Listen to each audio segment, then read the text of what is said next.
വെറുതെയല്ല, കള്ളത്തരം കാണിച്ചതുകൊണ്ട് മാത്രമാണ് മുഖ്യമന്ത്രിക്ക് നോട്ടീസ് അയച്ചതെന്ന് വ്യക്തമാക്കിയിരിക്കുകയാണ് എൻഫോഴ്സ്മെന്റ് ഡയറക്ടറേറ്റ്. ഇനിയിപ്പോൾ മസാല ബോണ്ടിൽ മാത്രം ഒരു കള്ളത്തരം കാണിക്കാതെ ഇരുന്നിട്ട് എന്താണ് കാര്യമെന്ന് മലയാളികളും പറയുന്നു. ഏതായാലും ഇ നിരന്തരം കയറിയിറങ്ങുന്ന ആളാണ് മുഖ്യമന്ത്രിയുടെ ഒരു രാഷ്ട്രീയ ജീവിതമെന്ന് വളരെ വ്യക്തമാവുകയാണ്. ആ രാഷ്ട്രീയ ജീവിതത്തിൻ്റെ സായാഹ്നത്തിൽ ഒരു സർട്ടിഫിക്കറ്റ് കൂടിയായി മാറുകയാണ് ഡിയുടെ ഈ നോട്ടീസ്. ഡി വരുന്നത് ഒറ്റ കാര്യത്തിലാണ് എല്ലായിടത്തും, അത് സാമ്പത്തിക തട്ടിപ്പ് അന്വേഷിക്കാൻ വേണ്ടി മാത്രം.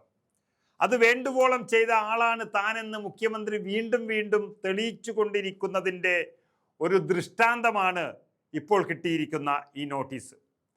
മുഖ്യമന്ത്രി പിണറായി വിജയൻ്റെ വീട്ടിലും ഓഫീസിലും മകൻ്റെയും മകളുടെയും കാര്യത്തിലുമെല്ലാം അന്വേഷണ ഏജൻസികൾ ഇങ്ങനെ അന്വേഷണവുമായി വന്നുകൊണ്ടേയിരിക്കുന്നു. അല്ലാതെ മര്യാദയ്ക്ക് ഭരിക്കുകയും ജീവിക്കുകയും ചെയ്ത ഒരു മുഖ്യമന്ത്രിയുടെയും ഒരു നേതാവിൻ്റെയും വീട്ടിൽ ഇങ്ങനെ ഡി നോട്ടീസ് വന്നിട്ടില്ല. ഡി എന്നാൽ നരേന്ദ്രമോദിയുടെ ഒരു പകയാണ് എന്ന് പറഞ്ഞ് നടക്കുന്നവർ അത് മോദിയെ ഉപയോഗിച്ച് തന്നെ സെറ്റിൽമെൻറ്റ് ചെയ്യുന്നുമുണ്ട്. ആദ്യം അന്വേഷണം പ്രഖ്യാപിക്കുകയും അതിൻ്റെ യഥാർത്ഥ കഥ പറയുകയും ചെയ്തതിന് ശേഷം പിന്നീട് നടക്കുന്ന ഒരു അന്വേഷണത്തിലും മുഖ്യമന്ത്രിയെ തൊടാതെ പോവുകയാണ് പതിവ്. അപ്പോഴേക്കും BJPയുടെ കാല് പിടിച്ച് കാര്യങ്ങളെല്ലാം ഒപ്പിച്ചെടുക്കും. ഏതായാലും മുഖ്യമന്ത്രിക്ക് നോട്ടീസ് അയച്ചതിൻ്റെ സത്യം വിശദീകരിച്ചുകൊണ്ട് എൻഫോഴ്സ്മെന്റ് ഡയറക്ടറേറ്റ് തന്നെ വെളിപ്പെടുത്തൽ നടത്തിയിരിക്കുകയാണ്.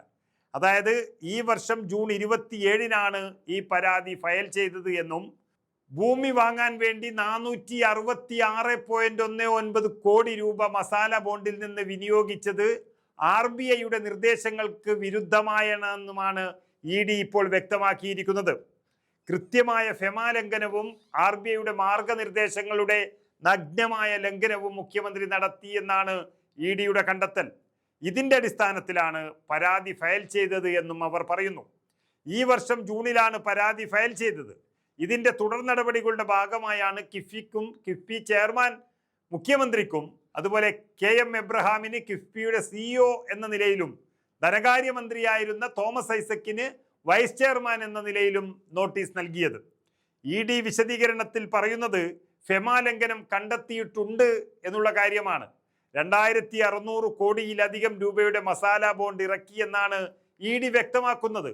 ഇതിൽ 466.19 കോടി രൂപ ഭൂമി വാങ്ങാൻ മാത്രം ഉപയോഗിച്ചു. ഈ നടപടിയാണ് RBI നിർദ്ദേശങ്ങൾക്ക് വിരുദ്ധമെന്ന് ഡി പറയുന്നത്. അപ്പോൾ ഇങ്ങനെ RBIക്ക് വിരുദ്ധമായി എന്തെങ്കിലും ഒന്ന് ചെയ്യാൻ മുഖ്യമന്ത്രിയെ പ്രേരിപ്പിച്ചത് അതിനുള്ളിൽ നടന്ന തട്ടിപ്പാണ് എന്നാണ് ഡി സംശയിക്കുന്നത്. സത്യത്തിൽ ഡിയും മുഖ്യമന്ത്രി പിണറായി വിജയനും തമ്മിൽ വലിയൊരു അന്തർധാരയാണുള്ളത്. മുഖ്യമന്ത്രിയുടെ ഓഫീസിലെ സ്വർണ്ണക്കടത്ത് അത് പ്രധാനമന്ത്രി തന്നെ പരാമർശിച്ച ഒന്നാണ്.